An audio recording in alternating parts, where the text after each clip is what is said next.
Oh, I remember the 26th of September 1961 very well. So the playoff was decided for Brussels. Who travelled in those days? It was kind of itsy peatsy. Controversial equaliser. I never thought it was over the line, but people would say I'd say that anyway. I've never even seen the clip. I don't even recall reading about this, but I can categorically tell you it was not over the line.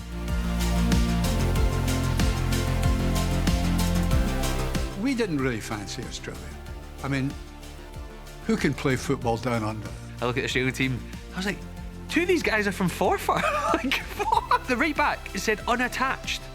And you're like, you're playing a World Cup playoff. Oh, this game was huge. It was a huge build-up at the time. Every single person was talking about it. I remember my son saying to me, Mum, do you think we'll ever beat England, ever? That was Craig's mantra straight after the first defeat. He says, we get the first goal at Wembley, they can crumble. The fans will turn on them. They'll as Craig's word, they might bottle it. The entire line of Scots in the press box just went, oh, yeah! I always go back to it. We beat the English 1-0 at Wembley. I kind of forget, I usually about the first 2-0 game. I don't mention that too much, but my last game at Wembley was memorable.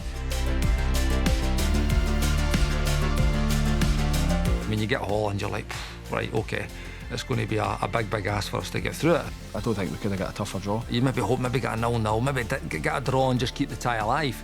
But not to go there with a 1-0 win was an incredible result. It really was. I think we thought we were going to go and win it.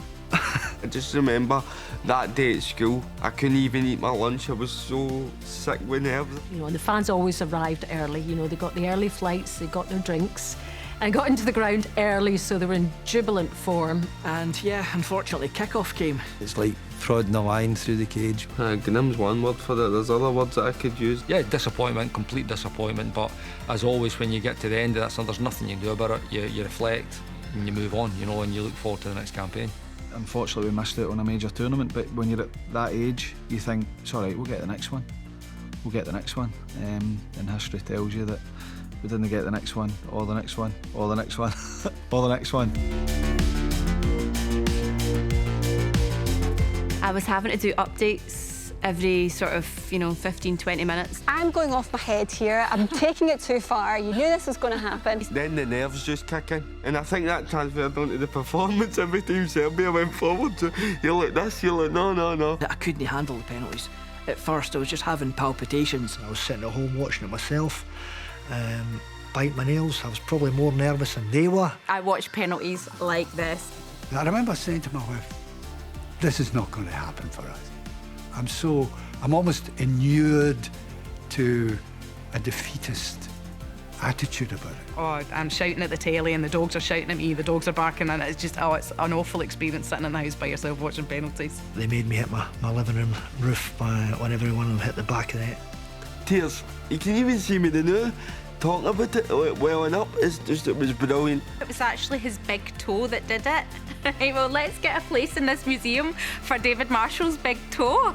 So I ran to my wife and I hugged her, lifted her up, put her down again, and I heard this voice from here saying, could we not have penalty shootouts every week? All the years of glorious failure, and here we just had glory. The whole nation's gotten behind the Scotland men's and women's teams for their achievements. It's now cool to cut about a Scotland top. The great thing about the Scotland team is that it doesn't really matter whether they support Celtic or Rangers or Morton or Partick Thistle. When Scotland are playing, we all get on the same page, only for 90 minutes. My fingers and toes are crossed for them. I've been there before, and I hope to get a better result than I got. I think we'll do it. The Qatar Army will be there in 2022.